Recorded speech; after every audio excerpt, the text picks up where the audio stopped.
At no point during this presentation did the modeler being featured or the person helping record the video claim to be working for Paramount Pictures, Fox Studios, or any private independent studio. We're all just modelers enjoying the hobby, sharing what we've created and nothing more. If something is too hard to watch, too hard to see, or not what you expected, you can either find something else, squint, lower your expectations, or go pound sand. With all that said, you've been warned. The footage that you're about to see has creative content, inspirational visuals, and if you're lucky, you'll find a tip that is useful to you. Welcome to their content-packed 3 layouts tour with part 1 with Greg Smith of the Great Northern in the late 1960s, Paul Bukowski in the Central Minnesota and Western, as well as Graham Stockfield checking out the SOO line from Australia. Enjoy part 1 of 3. For 3 layout tour, for 3 layout tour. Okay, I guess it's time, huh? So first of all, I want to start this whole thing off with a huge thank you to Bill, who's doing the camera work tonight here. And Tom Gazer also for kind of inaugurating this whole thing. This is kind of turning into something here that I think is pretty cool. So, anyways, that said, let's move on. So, and normally, on Friday nights, I'm down at the club. I'm a member of the Newport Club down there at the Greater East Area Model Railroad Club, and we get together typically on Friday nights. But with this whole situation we've got going on right now, obviously that's out. So we're doing this kind of thing. So I wanted to give a shout out to some of my Newport Club members. So first of all would be like Ed Petrie and Ray Schmidt and Tom Bean and some of those guys. So hi, have fun. So anyways, just a little brief history on the layout here. It's HO scale. Give you some of the numbers here. So, and the theme is kind of what I grew up with in the 60s. Great Northern, Northern Pacific, MN&S. I grew up in South Minneapolis, so I saw a lot of MN&S stuff when I was young. So, and my cutoff date for the railroad is 1970, the merge. So there's no BN on the layout, so everything is all pre-merge. So, okay, in the room itself, I get a lot of comments when people come downstairs because they'll come in here and say, "Oh, well, I thought it was a lot bigger than this." So the room is only 18 by 18. And this was originally going to be a heated crawl space for an addition that we put in 2006. And I had them dig it all the way out and put in the full addition for me. So, what else? The layout lighting, I've messed around with that an awful lot in the room here. So, and I've settled in on 3500K, seems to be the color that I like with the room lighting here. So, the layout itself, I suppose we could start with a little bit of a tour here. You ready there, Bill? Yeah, you bet. Right. Let's take a look. So, all right. So the layout is, I call it a 2-level layout. I've got the lower level, which is kind of a city scene and yard, class yard and all that kind of stuff. And the upper level is more of a rural setting. I've got a couple of towns. I call this one over here Bluff City or Bluff Park. I guess I call that one because of all the bluffs and stuff that I put back there. And that's called Apple Junction because I live in Apple Valley, of course. So, and then tucked underneath both of these levels, I put in a pretty immense staging yard. So it's 14 tracks. So, and that's where you can see all the trains all lined up there ready to go. So, and the operating theme of my layout is because I liked all of these various railroads, I didn't want to get too stuck on one railroad. So I like to run transfers over the railroad into the yard that's on stage, and I hand off the cars from one railroad to another. So the first train here that you'll see with the Great Northern Jeeps, that's actually what I call my local transfer. And that's got the cars that are actually going to go out onto the layout and get spotted up at the industries. The next one in is the CB&Q transfer, and he's going to have cars for all the other railroads. He'll have cars for the CNNW and the MN&S, and then that next one in is the Union Avenue transfer. And then I've got a railway transfer tucked away in the back. So these various transfers will go around the railroad and pull into the yard that's on stage. And there's a yard job that works the east end of the yard here. And what he does is he sorts trains out. So if you look up in this area right here, this is the east end of the yard right in here. So, and each of these tracks is a cut of cars for each of the railroads to go back. This would be the CB&Q transfer, the CNW transfer, and as these guys come in, he'll sort them out and build the trains up for the cars to go back. So a lot of handoffs going on, kind of like a Minnesota transfer, you might say, or a clearing yard in Chicago, something like that. How about the Progress Valley locomotives? Well, yeah, I was going to touch on that. I was a member of that club. It was down in Shakopee, Minnesota. So, and hands down, the most fun club I've ever been in. And it's just too bad that it couldn't have hung in there a little longer, but it didn't work out. So, but it was pretty much a 65 to late 70s thing down there. We had a lot of fun. Card systems, that's where I got my introduction to the card systems. And we played and played and played with that railroad. So a lot of fun.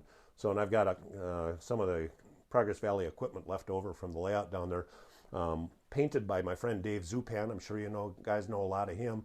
And John Hill was the caretaker of the equipment for a number of years, and then I took over after that, and I've started putting decoders in some of these just because it's kind of a trip down memory lane for me. So you did have a compliment on your turnouts. Can you explain? Well, these are all fast tracks, and when I was getting the concept for the railroad together, I realized I'm going to be somewhere around 100 switches on the layout. And I thought, good grief, I wanted them DCC ready, so you can look and you can see in the frog here that I've gapped the frog out, and I've routed the power, into the frog, so it's continuous power and all that stuff. But I thought, man, I got to learn how to build switches. I've never done anything like that before. So with 100 switches, times 25, 30 bucks a piece, that kind of starts to add up. So that's when I decided to build my own switches. They're all the fast tracks. And there was a learning curve involved with that for me anyways, for soldering rail to the PC board ties, and making sure you got all the rails insulated from each other. And then what I did then is I pretty much just hand laid everything else that's on stage. The helix and the staging yard is all pretty much Atlas flex track. So, and the hand laid actually goes pretty quick. It's kind of tedious, but I don't know. I like the effect a lot. The wood ties, I was real happy with how those came out. Well, you hand laid the majority of your main line then, is that correct? I did. There's a couple spots where I got lazy and I've put in a couple pieces of flex track here. I just did some changes here, and at that point I paint it. I give it a rattle can and spray it. So, but these are actually fast tracks. All the switches are fast tracks. I think there's 2 or 3 that I had trouble with that I couldn't get the geometry right with, and I went ahead and I put a commercial switch in there. Let's get a train running here. So I staged up this one. This is actually the local transfer. These are the cars that have come off the railroad from the industries, and eventually these will wind up back down in the staging yard. And touch briefly on the helix as this guy pulls out. A lot of people have commented on your helix. You can see a doorway back there. Yeah, Greg, and in retrospect, I wished I'd ripped that whole wall out. I had a closet under the steps to get upstairs are right there, and I tucked the helix back under the steps. And I tried to just cut a little hole out. To be honest, I wish I just ripped the whole wall out and made access a whole lot easier. So, oops, I better pay attention to my train here. Try that. So, I get a lot of questions about the heights of the various levels. So I went ahead and measured those up. The staging yard, this is 28 inches to here, 41 inches here, and 61 inches up here. So if anyone gives a rat's behind. A lot of people do. A lot of people do. They like to know the spacing that you've chosen to use. Yep. So, and then the helix obviously connects all 3 of the levels together. And when I was in the design phase, Dave Voss made the comment to me to double track the helix because he says the helixes are always a bottleneck in operating sessions. So I went ahead and I double tracked it. Well, there's areas in there that have 4 tracks. So there's a lot of track in that helix. Let me get this out of the way here so you don't trip. So to look at where you're referencing, you have a couple areas that... Yeah, so you're looking at double track right here, those first 2 tracks. So we're going to follow the pair of U-boats. These are Proto 2000 U-boats that, if you're curious who makes those, a Great Northern Simplified scheme. And the Simplified scheme was 1964? Mm-hmm. 65. Actually, yeah. So, yep. I guess, somewhere in that time. I'm not real good at numbers like some of the other guys are, so I can't remember all that stuff. You'll notice a number of different pieces even kind of throughout, Greg. You've collected a lot of different passenger trains themselves, but even some of the custom painting that you've done on units. Yep.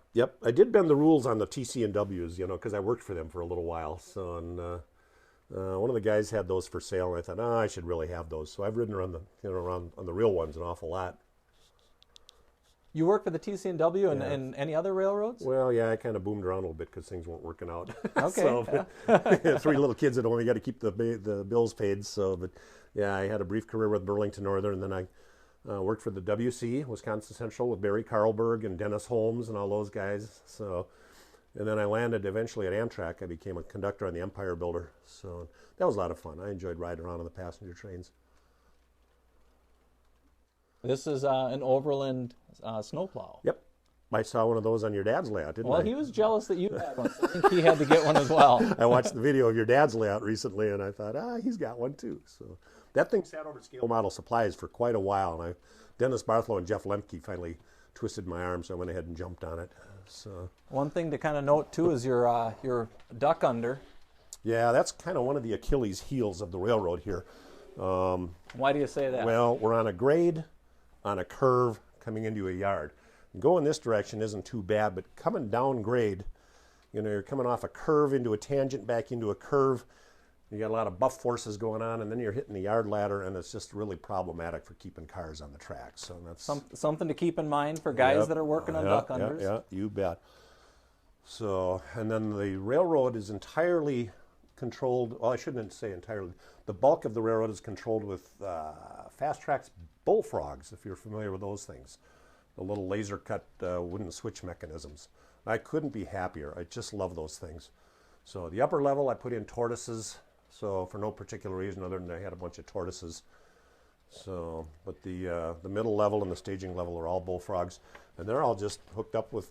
And give a look under here. Yep, I believe you can see the bullfrogs he's referring to are kind of in the back there. You see the two of them that are hooked to what is a simple dowel. Piece of dowel. Yep. Yeah, I just used a 256 screw. And there. Yep, I mean, that throws the switch right there. And that's a system that you're able to assemble those bullfrogs, correct? Yep. You bet. So, and I'm running NCE, DCC, and I was going to make a comment because Dennis Barthlow gets an earful from me an awful lot, and he's been a huge help to me because I seem to have a lot of little quirks and stuff, so. And Dennis has been more than patient with me to try and figure things out, so. And what else can we talk about here? So. Give another look here at some of the other Progressive Valley that he... Progress. Or Progress Valley, The name actually comes from the Minnesota River Valley down in Shakopee and Chaska. In fact, there used to be a sign on 212 that said, "Welcome to Progress." It was a big commercial development, developers, trying to attract industry. So, and that's where the club adopted the name was, from Progress Valley. That little switcher is an old Varney NW2. So, and I think at one point I had 25 cars on behind that engine. And correct me if I'm wrong, you put DCC in this, didn't you? Yeah, you know what though? I took it back out because I wanted the decoder, and that's 2 and 2 pickup on the wheels, and it was stalling out a lot. It's like, that's a showcase model. So, yep. So, and over, Bill, just real quick before I forget, Joe Fair had asked to show the depot, the station sheds, how I did this. Now, these are just... There, you can see how I did this. These are LEDs, and if you get in there and look at, what I did is the butterfly shed supports are metal. These are Sidem, I think, made these, later California Model Works or something like that.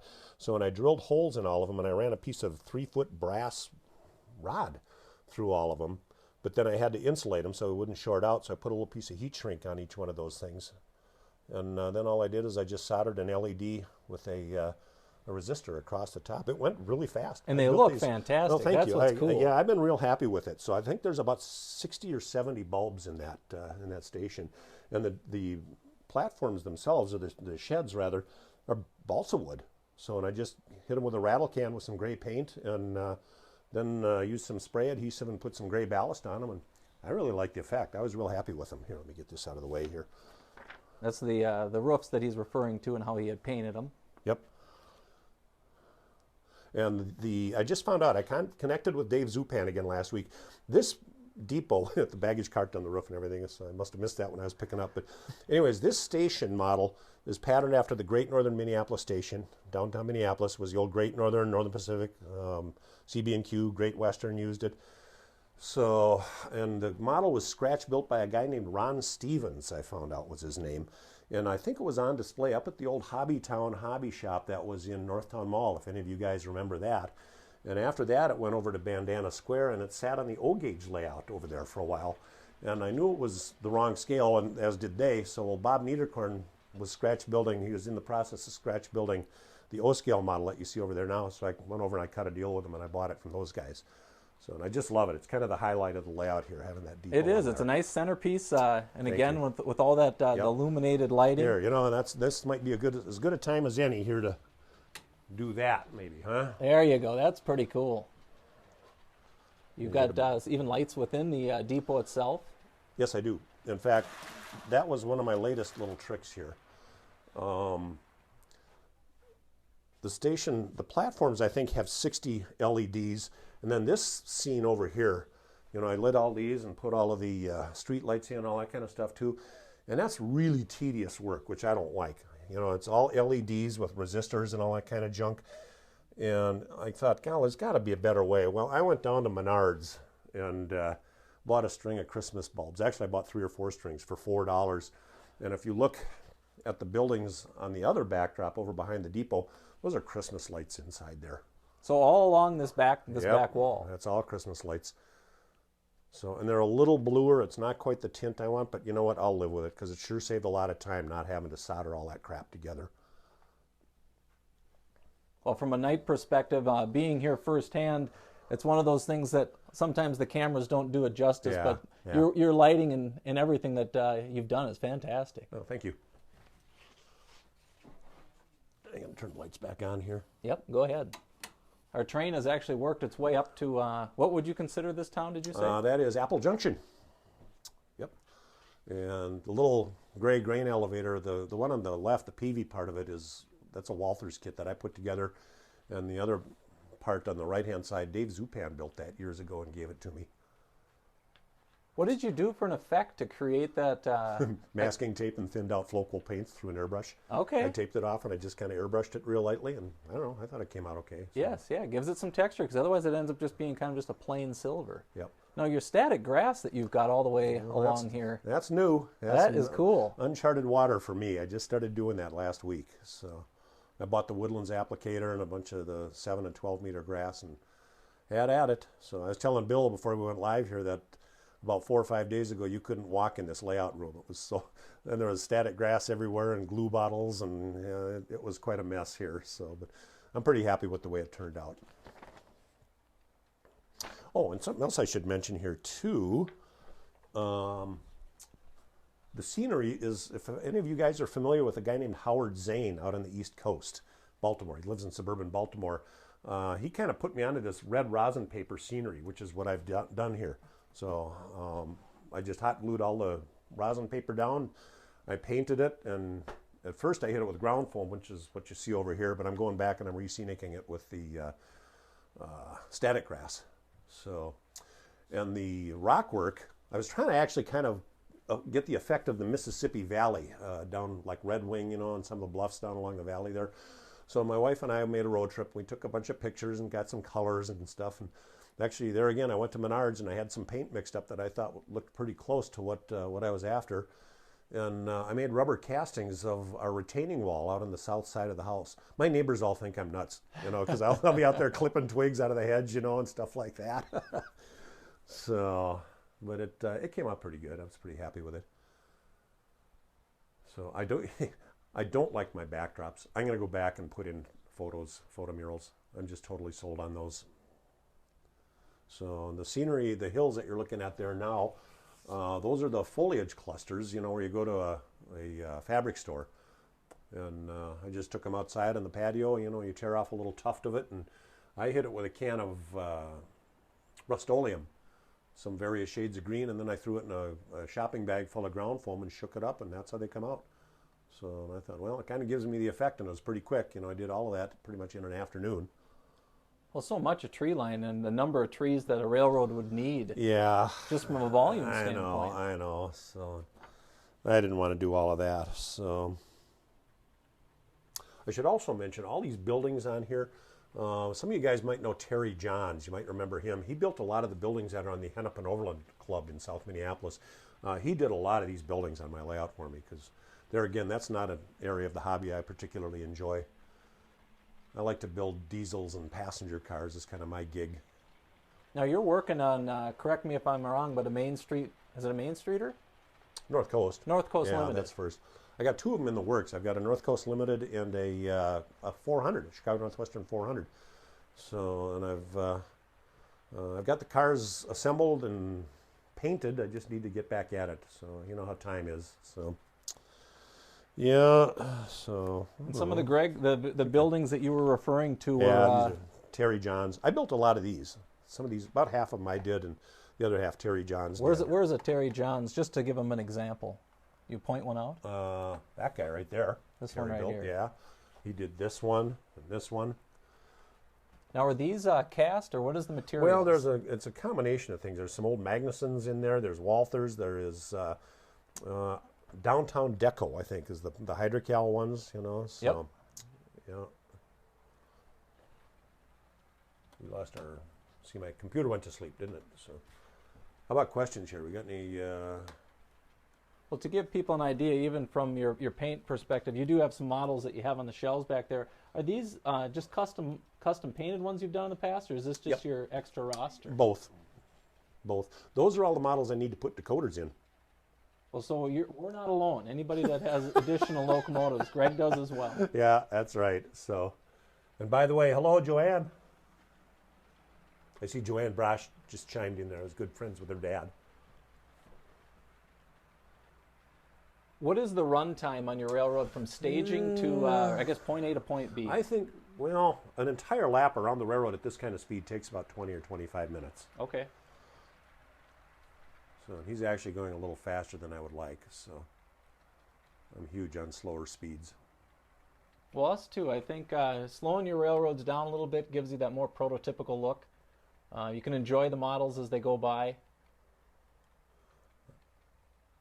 I'm just looking over some of the comments here to see if there's any questions. We kind of lost track of the computer here. They said, when did you start this layout? Joe Weeks is asking. Man. 07, 08, somewhere in that area. I think the addition went on in 06. So, and I waited a year or two before I got at it. So.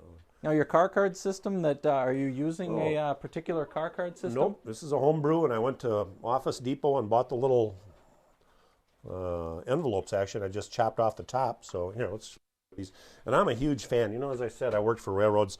I didn't really give a rip what's in the car and how much it weighed and where it was going off of my railroad. All I wanted to know was going on in my world. So that's my car card and my destination. That's it. And it's a single-sided card. There's nothing else. So once the CB&Q gets the car, they take it back down to the staging yard, and everything is assigned down in the staging yard. Now, I had the opportunity to operate with your system here, and I have to admit that from a simplicity standpoint, less is more. It made it easy as a switcher. I worked on this end of the yard and was able to just go through, and you're basically classifying. Yep. You classify M&S, CBQ, you set up the next transfers, that these transfers from down below are what work their way up, and they find their way into this area here where you kind of have your classification. Correct. And, you know, this is not a large layout either, as you can see. You get 3 or 4 guys in this room, and that's plenty. So I don't need more people than that to operate the railroad. So although, I don't know, I could, but I think at that point you get kind of crowded. So one of the things that I've just done recently is I finally figured out how to get my wireless working on my throttles, and I just love it. So remember when you were here, Bill, we had the cords, we had the cords dragging all over, and you're tripping on them and all that junk. So no, everything's wireless, and I just love it. So couldn't be happier. In fact, just this last week, you know, this NCE Pro Cab, I dropped this a couple days ago, and it went straight down. It landed on the antenna, and it broke the antenna off. So, and I was all bummed out, you know. So I went online to I was thinking, well, maybe I can get a new antenna for it. Well, I found out you can just solder right into the board in there with a piece of wire that strings right down inside the throttle. And you got rid of the an antenna? Internal, yeah. So Look at that. It works. Happy accident. Yeah, you bet, man. I was glad to get that. So, yep. So, I don't know what else. He does have his system on, these are referred to as power shields. So you do have it blocked into 4 separate blocks? 4 zones, yep. Each level is a zone in the helix. Okay. You can see how they're labeled, even staging, lower, upper, and helix. Oh, sure. Yep, and I put the faster circuit breakers on there too, you know, and all that junk. And then I've got a programming track booster. That's what the green light is that's blinking over there. And you modified this, your connector for the bridges. He's using a speaker jack. Yep. And how has that been working for you? Yeah, great. So they're pretty bulletproof. So, in fact, here, as long as we're on a roll here, this is from the Gary Martin School of Lift Outs. As simple as you can. This is a piece of plywood with a couple of guardrails on it, and that's it. And he's got a couple pins that he can hang just the drop sections. it right in there. So I shoved all the chairs out of the room so you weren't tripping on them while we were doing this. So and there's the other one, and bang. Now, from an expansion and contraction standpoint, you do you run a dehumidifier or anything in the basement? I do, but I can't. I run a dehumidifier in the summer months, and I try to add humidity in the winter months. But to be honest, I don't think it mattered. So a lot of the guys that I know will know that I've been grousing about Homosote for the past few years. I really had a lot of issues with Homosote. So, and I don't know that I would use that again if I were going to build a layout again. So I've just had so much trouble with it. So. And by reference standpoint, I guess even looking underneath, just to give you guys a look at some of the Benchwork, you're using basically 1x2s, but you can see there's the spline system he mentioned. That's the Homosote that runs throughout the railroad. Did you like that system, Greg? Yeah, it's smooth, but it moves around so much. By the way, Todd Quarry, Terry Johns was not a 70s singer. He was part of the Bob Rivard camp and Frank Jordan camp for a while up there in northeast Minneapolis. Well, John Kruger is asking, what is the length of the main line? You mentioned the time of the run. I was afraid someone was going to ask that. I couldn't tell you. About a 15 to 20 minute run at a steady pace. Yeah.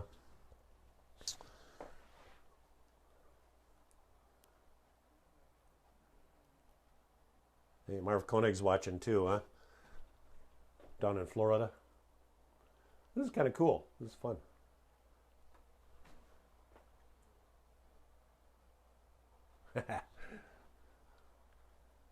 Oh, Terry Jacks? No, this was Terry Johns. Oh, Terry Jacks. He was the guy that did that Season in the Sun horrible song. I hated that song.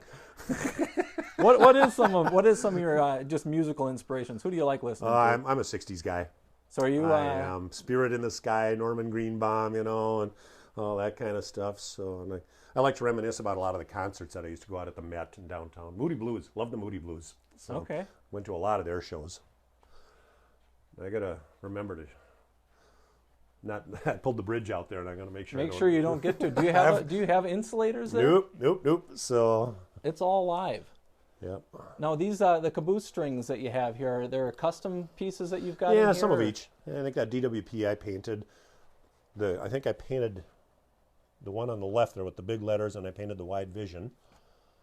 So I don't know. It's just stuff I've picked up. Because I know your M&S, he has a pair of M&S units here. These are custom painted.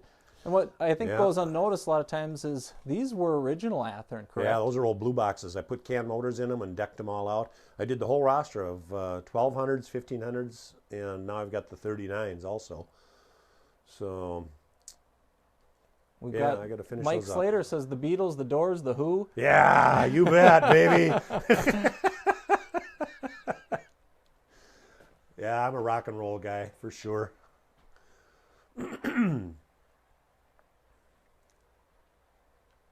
Well, collectively, what is the number of cars you think you have on the railroad? Maybe a rolling stock. Maybe 400 or 500, something like that. I've got an ore train tucked back in there. There's 50 cars right there. So.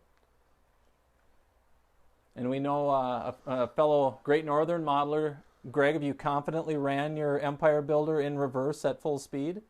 Well, that was Dwayne. Yes. Yeah, that wasn't my train. I don't know who's No, that was Dwayne's train on Dwayne. Yeah, oh, his Dwayne's layout is absolutely remarkable. I'm not even close to him, or like George Fisher, if you've ever seen that layout too, so those guys are really good. So, yeah, I kind of struggle with a lot of this stuff. Well, I wouldn't sell yourself short. I know myself as a modeler, I've looked at a lot of your pieces over the years. Greg is also a phenomenal photographer.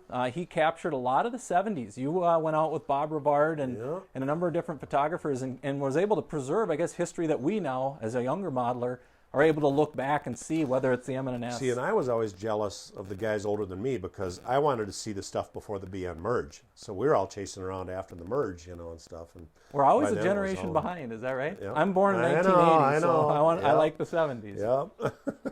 Yeah.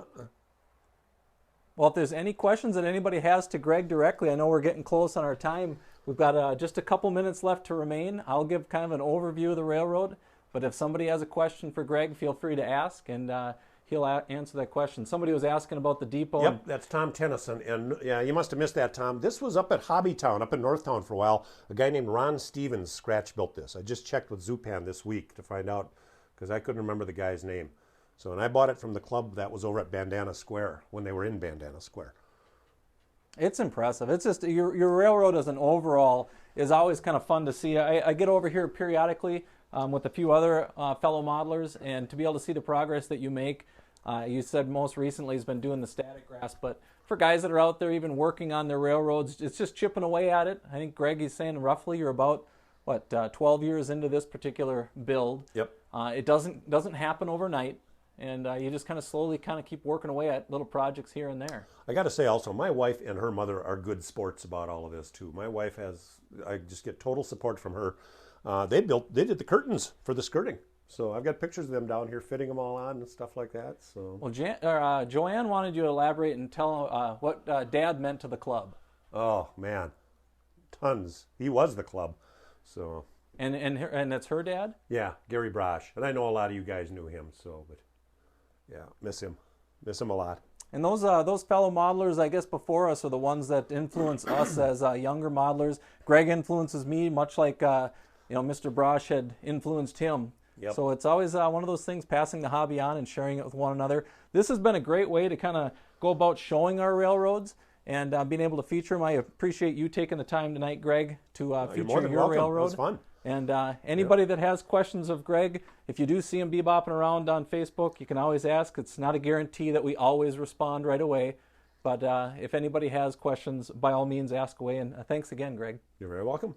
All right, we're gonna end the feed, and we're gonna move on to Paul Bukowski. Yes, thank you. Cool. That's a nice layout. That's who'll go on to next. And anybody that's in this particular feed, jump over and take a look at Tom Gazer is showing a tree clinic on how to build some trees. I think Paul's in 15 minutes, and then Graham down in Australia.